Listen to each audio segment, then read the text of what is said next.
Prosecutor, I trust your next witness is ready. Yes, of course, Your Honor. I call upon, let's see, Monsieur Robolino, Paul Robolino! the photographer who attended the banquet on the night of the murder. Monsieur Robito Roberlino, please approach to the stand and recite the oath. Ah, welcome back, Alfred Hitchcock. How's it go? I swear to speak without hatred, without fear, to tell the truth and nothing but the truth. A little cliche, to be perfectly honest. Could the witness please introduce himself for the court record? As if anybody in this courtroom doesn't immediately recognize me. I am the great Monsieur Robito Robolino, cutting-edge photographer and visionary. I don't just take people's pictures, I capture the very essence. Jesus le artist. Te usa una pipe.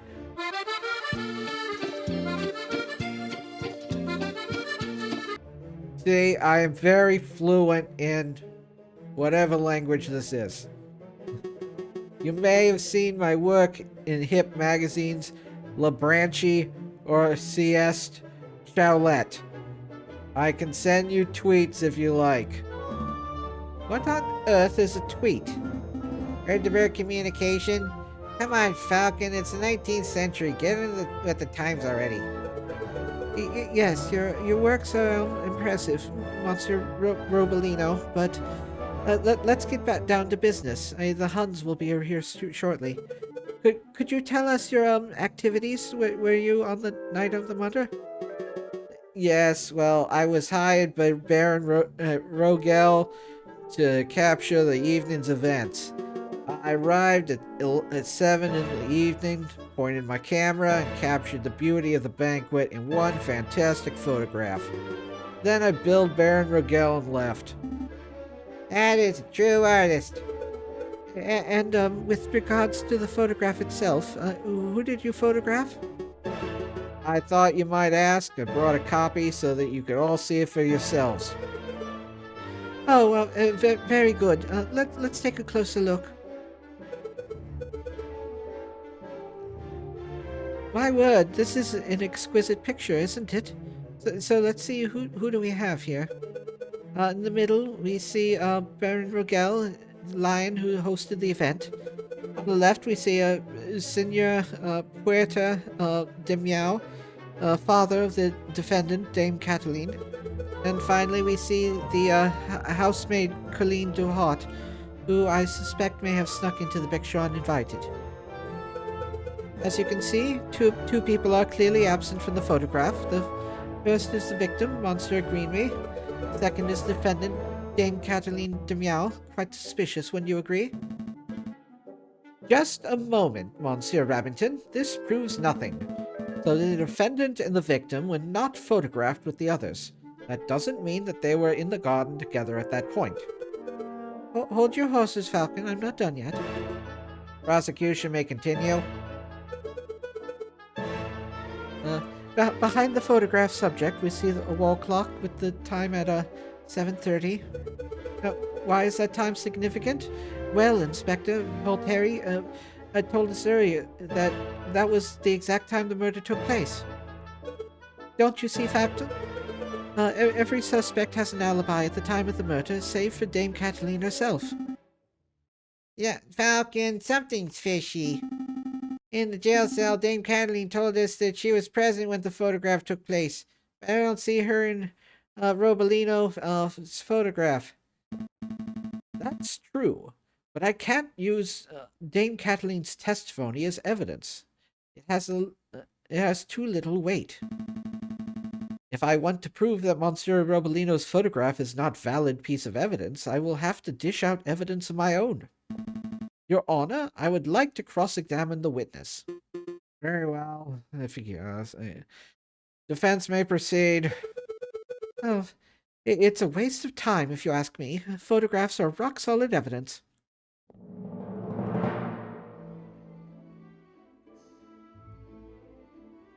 Uh, Monsieur Robolino, you say you arrived at 7 o'clock. Give or take a couple minutes, yes. How long did it take to set up your camera? It took 25 minutes to find the shooting location, put together the camera, ready to film. So you arrived at 7, and the photograph took place at 7:30, and you spent 25 minutes setting up.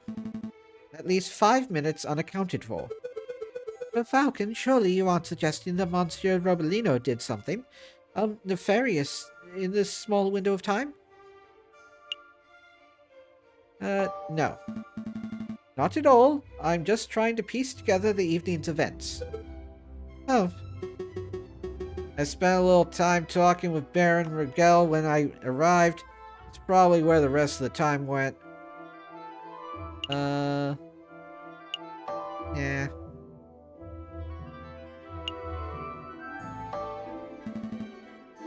Let's take a closer look at this photograph.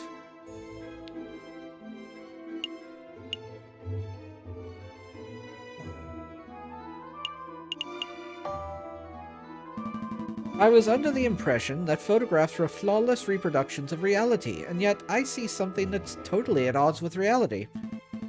It's a glaring error. It's something that's so blatant, I'm amazed it's been overlooked. A glaring error? Impossible. For you see, whereas reality is in color, this photograph is merely in black and white. Monsieur Falcon, you are quite the foolish Luddite, aren't you? There is no mistake. All photographs are in black and white. All of them? Yes, it's a limitation of photographic technology. Oh, now I feel silly.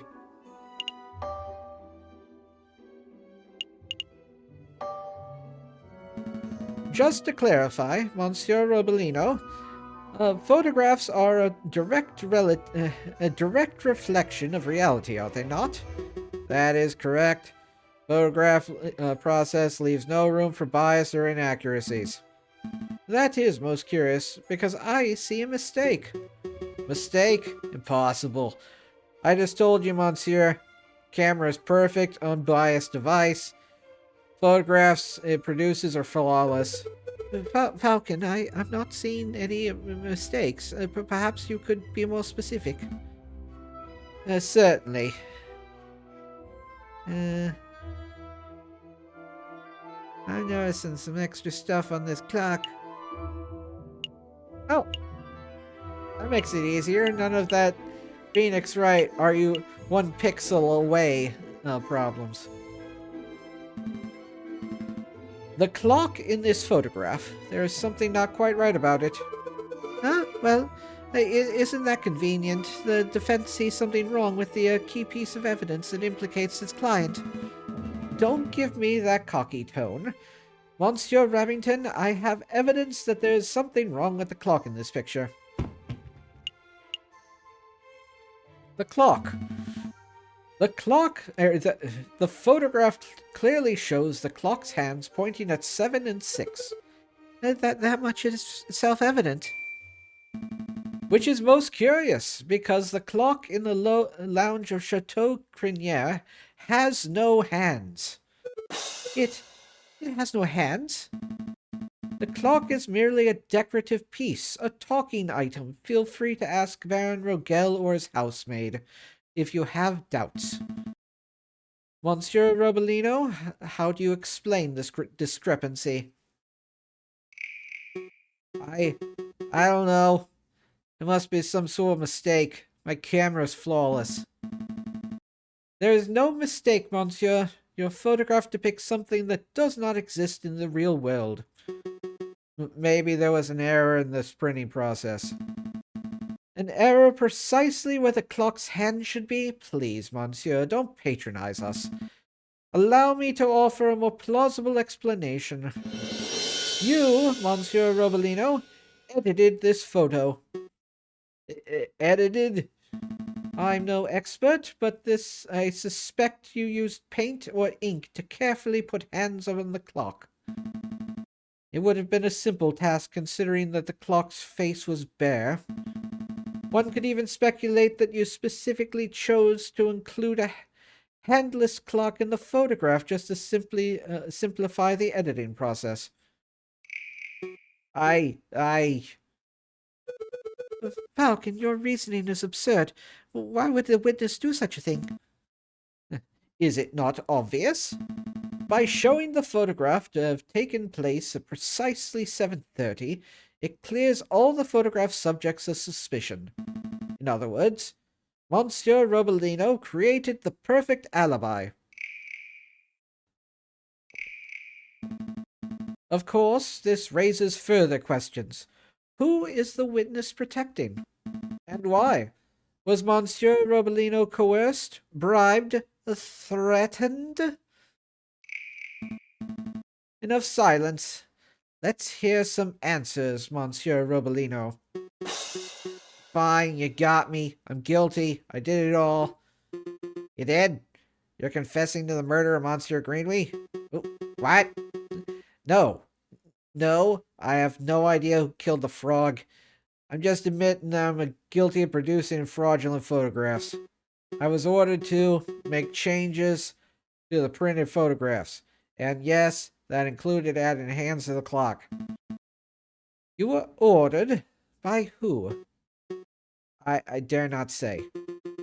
Monsieur Robolino, I highly advise you to answer the defense's questions. You have pledged to speak without fear, after all. With respect, Judge, I fear his claws more than I fear the punishment of the justice system. I shall name no names. His claws? Did you hear that, Falcon? That's most unfortunate. Their voices are getting mixed up. There's too many voices. Monsieur Robolino, we cannot and shall not torture names out of you. We don't live under the ancient regime after all. But since you have admitted to falsifying evidence, we cannot keep you on the stand as a witness. Take your leave. You should be charged with perjury in due course. I protest. That's the least I deserve for the failure as an artist. Good day, messieurs. You gained a little favor. So, the clock's hands were painted on. So what? It doesn't matter.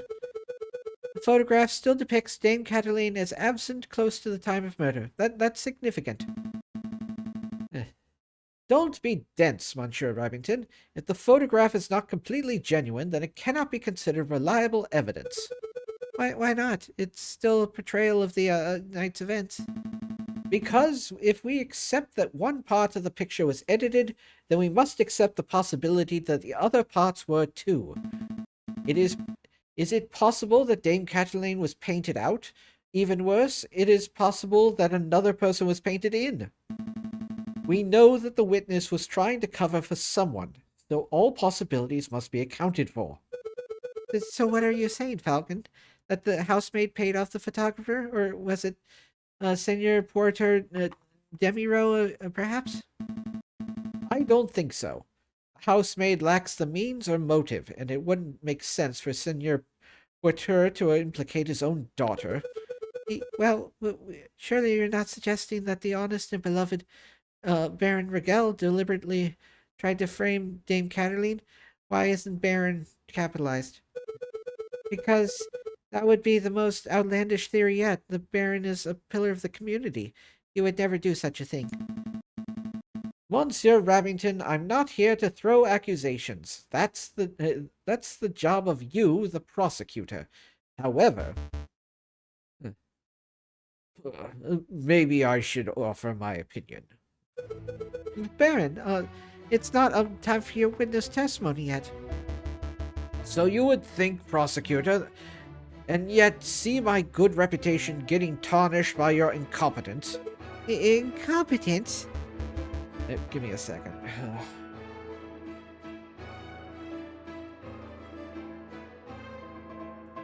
Too many voices. Indeed. Let us proceed with witness questioning.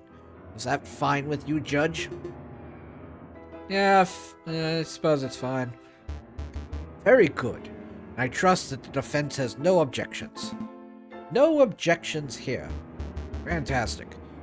But before I forget, I pledge to speak without fear, prejudice, etc., whatever. Now, prosecutor, ask me about what I witnessed over the course of the evening. Okay, Baron Regel. On the night of the The initial dinner went magnificently. When the photographer arrived, Monsieur Greenway left to visit the garden. Dame Cataline followed behind him moments later. Doing the wrong voice. Senior Porteur, Monsieur Robolino and myself were engaged in conversation, so we paid her no mind. After the photographer had left, my housemaid left to go find Monsieur Greenway and Dame Cataline. That would be when you heard the cry for help. Thank you, Baron. I think we all know the story from there.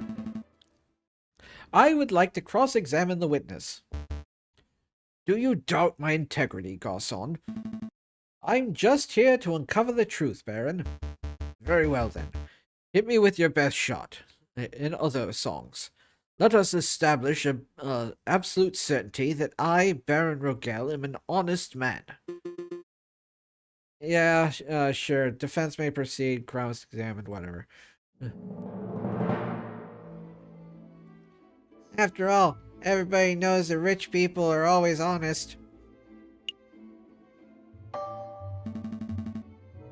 Baron Rogel, I would like to ask about the dinner you served that evening. Very well, ask away. Now, about this red herring. Yes, what about it? I'm not sure, but I feel it is of vital importance to the case. Anybody get the joke? Falcon, I just want to clarify this. Are you saying that you wish to pursue the red herring? No, I am not an idiot. No, on second thought, I suspect that the red herring may be a diversion. I'll leave it alone for now. That's a good call. The joke was starting to wear thin.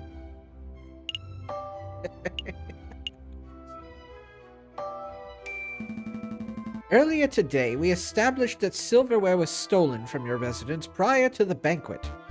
Indeed, I am aware of whom the culprit is, but I have decided not to press charges. It is curious, then, that you decided to serve steak. It isn't what one would describe as finger food, after all. I don't know about that, Falcon. With the right attitude, all food can be finger food. There is nothing curious about it, Senor. Goethe and Dame Cataline are vocal lovers of rare steak. I was merely suiting their needs. Besides, what other choice did the Baron have, Falcon? Serve vegetable broth like a common peasant? Do be quiet, prosecutor. You sound ridiculous. Sorry, Baron.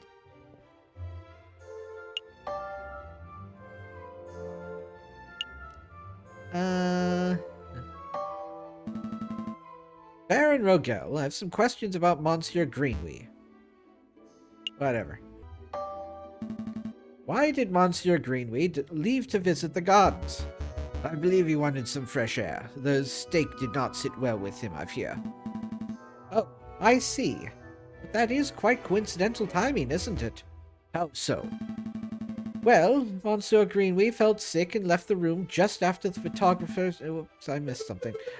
Oh, every button makes him go forward. And there is no history. Nope. I have money. Hold on, Falcon. Are you surely you aren't suggesting that Monsieur Greenway's food was poisoned in some way? Nah.